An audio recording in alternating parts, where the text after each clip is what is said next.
পিতা পুত্র পবিত্র আত্মার নামে আমেন। সকলকে জয় যিশু। আজকের প্রার্থনার বিষয়, আমরা খ্রিস্ট বিশ্বাসীরা প্রতিমা পূজার প্রসাদ গ্রহণ করতে পারবো কিনা, সেই বিষয়ে আমি বাইবেল থেকে ভার্সগুলো বলছি।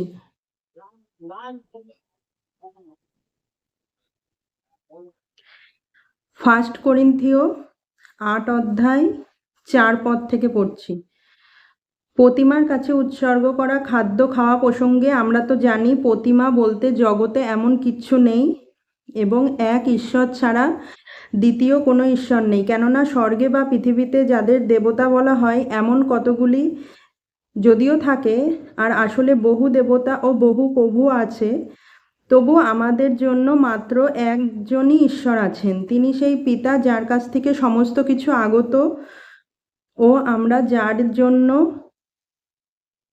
একমাত্র প্রভুতেই আছেন। তিনি সেই যীশুখ্রিস্ট, যার দ্বারা সমস্ত কিছু সৃষ্ট এবং যার দ্বারাই আমরা জীবিত।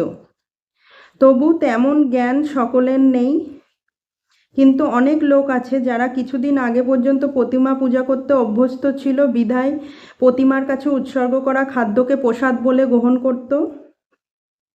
তাদের বিবেক দুর্বল হয়, তারা কলুষিত হয়, কিন্তু কোনো খাদ্য আমাদের জন্য ঈশ্বরের সান্নিধ্য জয় করতে পারে না। তা না খেলেও আমাদের ক্ষতি হয় না, আবার খেলেও আমাদের কোনো লাভ হয় না। কিন্তু সাবধান থাকো, তোমাদের এই যোগ্যতা যেন দুর্বলদের স্থলনের কারণ না হয়ে ওঠে। কারণ কেউ যদি তোমার মতো জ্ঞানী মানুষকে দেব মন্দিরে কিছু খেতে দেখে, তবে দুর্বল মানুষ হওয়ায় তার বিবেক কি প্রতিমার কাছে উৎসর্গ করা খাদ্য খেতে আকর্ষিত হবে না? বস্তুত তোমার জ্ঞানের কারণে সেই দুর্বল মানুষ, তোমার সেই ভাই যার জন্য খ্রিস্ট মরেছে, তার বিনাশ ঘটে। ভাইয়ের বিরুদ্ধে তেমন পাপ করলেও ও তাদের দুর্বল বিবেকে তেমন আঘাত করলে তোমরা খ্রিস্টের বিরুদ্ধে পাপ করো। সুতরাং কোনো খাদ্য যদি আমার ভাইয়ের স্থলন ঘটায়, তাহলে আমি আর কখনো মাংস খাবো না, পাছে আমার ভাইয়ের স্থলন ঘটায়। 19 পদ থেকে বলছি, তবে আমি কি বলতে চাই, প্রতিমার কাছে উৎসর্গ করা যে খাদ্য, তা কি বিশেষ কিছু, কিংবা প্রতিমাটাই বিশেষ কিছু? মোটেই না। আমি বলছি, বিধর্মীদের যত বলিদান অপদূতদের উদ্দেশ্যেই বলিদান, ঈশ্বরের উদ্দেশ্যে নয়। আর আমি চাই না তোমরা অপদূতদের সহভাগী হও। প্রভুর পানপাত্র থেকে পান করবে, আবার অপদূতদের পাত্র থেকেও পান করবে, তা তো হতে পারে না। প্রভুর ভোজনপাটের অংশভাগী হবে, আবার অপদূতদের ভোজনপাটেরও অংশভাগী হবে, তা হতে পারে না। নাকি আমরা প্রভুর উত্তপ্ত প্রেমের আগুন জাগিয়ে তুলতে চাই? আমরা কি তার চেয়ে বলবান?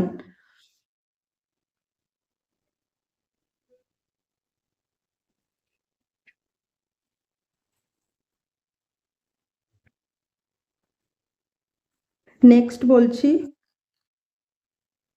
প্রত্যাদেশ গ্রন্থ 2 অধ্যায় 14 পদ থেকে। কিন্তু তোমার বিরুদ্ধে আমার কিছু অভিযোগও আছে।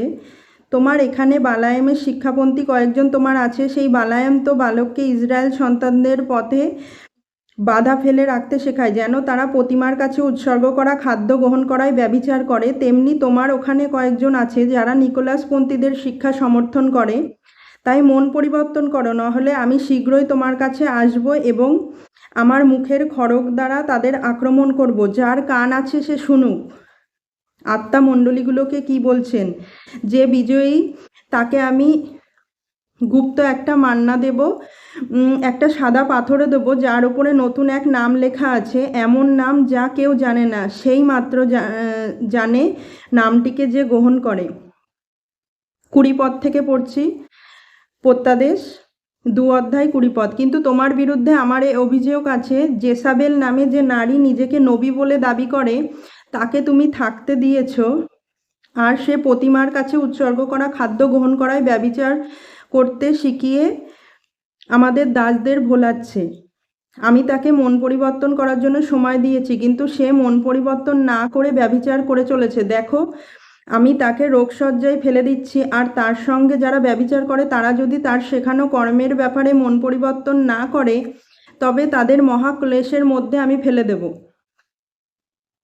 আমি তার যত সন্তানকে মারণ আঘাতে আঘাত করব, তাতে সকল মণ্ডলী জানতে পারবে আমি মানুষের অন্তর যে হৃদয় তলিয়ে দেখি, আর আমি প্রত্যেককে নিজ নিজ কর্ম অনুযায়ী প্রতিফল দেব। কিন্তু তোমাদের যা আছে তা আমার আগমন পর্যন্ত শক্ত করে আঁকড়েই ধরে থাকো। সেই একই অধিকার যা আমি নিজে পিতা থেকে পেয়েছি, আর আমি তাকে প্রভাতী তারা দান করব। যার কান আছে সে শুনুক আত্মা মণ্ডলীগুলোকে কি বলছেন।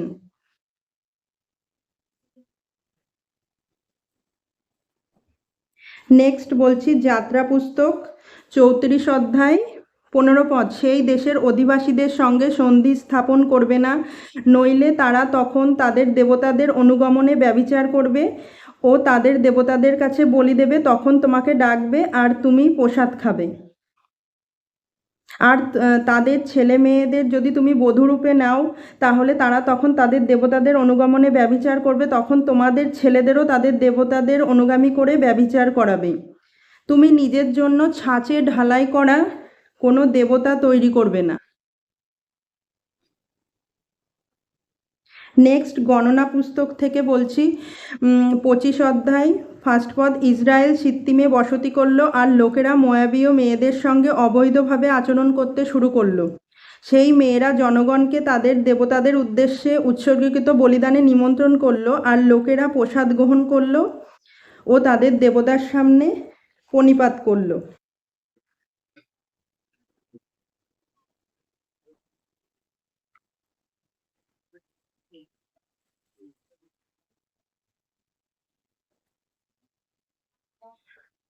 শিষ্যচরিত 21 অধ্যায় 25 পদ।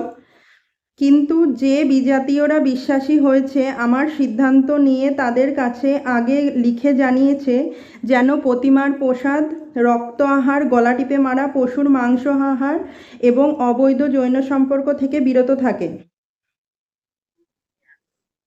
এই বাণীগুলোর অধিকারে আমি বলতে চাইছি যে আমাদের খ্রিস্ট বিশ্বাসীদের কোনো মূর্তি পুজোয় অংশগ্রহণ করা যাবে না, এবং মূর্তির কাছে অর্পণ করা কোনো রকম প্রসাদ খাওয়া যাবে না, ফল খাওয়া যাবে না। যতই সেটা অনেকে বলে এটা তো খাবার, খেয়ে নি কি হবে, এটা তো আমরা খাবার মনে করে খাচ্ছি, কিন্তু না, সেটা হবে না। বাইবেল অনুযায়ী আপনি নিজেকেই ঠকাচ্ছেন, আপনি নিজের সাথে প্রতারণা করছেন। বাইবেল বাণী যেগুলো বললাম সেগুলো আপনি মিলিয়ে নিন। নিজের মৃত্যুর জন্য নিজেই প্রস্তুত করে রাখছেন।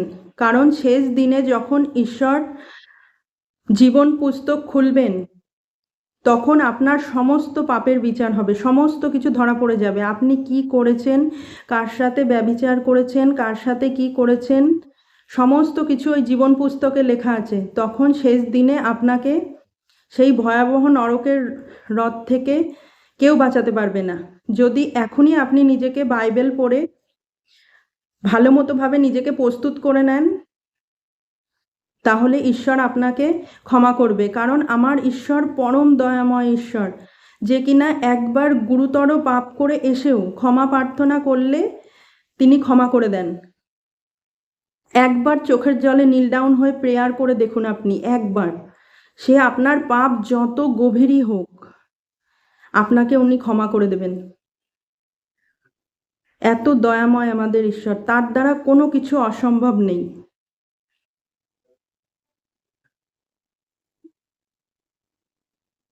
তার দ্বারা কোনো কিছু অসম্ভব নেই। আমরা এক জায়গায় দাঁড়িয়ে থাকব এবং আমরা ডেলি বাইবেলটা ভালো করে পড়ব জীবনে চলার পথে। যখনই, এই জন্যে বলছি বারবার বাইবেলটা পড়ার জন্য, যখনই আমরা রাস্তায় বেরোবো, কোনো কাজে বেরোবো, তখন আমরা যখন খারাপ কিছু দেখবো, ফট করে আপনাকে সেই বাণী আপনার সামনে চলে আসবে, না এটা করা ঠিক হচ্ছে না। তখন আপনি নিজে অনুতাপ করতে পারবেন। এটাই হচ্ছে আপনার নিজেকে বাঁচানোর একমাত্র পথ, এছাড়া আর কোনো পথ নেই। আর একটা কথা বলবো, আগামীকাল 15ই আগস্ট আমাদের ভারতের স্বাধীনতা দিবস। সো সবাই 6:30টায় সকালের প্রার্থনায় অংশগ্রহণ করবেন। আমি প্রার্থনায় জীবন চ্যানেলের হয়ে সবাইকে সেই প্রেয়ারটা দেখার জন্য অনুরোধ করছি। সবাই সকালবেলা অ্যাটেন্ড করুন। সবাইকে অগ্রিম শুভেচ্ছা স্বাধীনতা দিবসের। আসুন তাহলে আমি প্রার্থনা করছি, যারা যারা মূর্তি পূজায় আসক্ত এবং তারা সব জানা সত্ত্বেও প্রসাদ খায়, তাদের জন্য আমি প্রার্থনা করছি। চোখটা বন্ধ করুন। পিতা পুত্র পবিত্র আত্মার নামে আমেন। হে প্রভু পরমেশ্বর, আমি জানি তুমি পরম দয়াময়, তুমি আমার সমস্ত প্রার্থনা শুনেছ, এই জন্যে ধন্যবাদ। তুমি সব সময় আমার সমস্ত প্রার্থনা শোনো।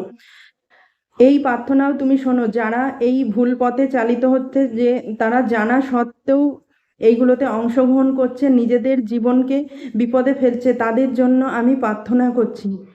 কারণ আমি তোমার গৌরব করতে পারবো। আমি জানি তোমার দ্বারা অসম্ভব কিচ্ছু নেই। সেই সর্ষে দানার মতন বিশ্বাস নিয়ে আমি এদের ওপরে প্রার্থনা করছি, এরা যেন এই বন্ধন হতে মুক্ত হতে পারে এবং তোমার পথ মানে সঠিক সত্যকে জানতে পারে।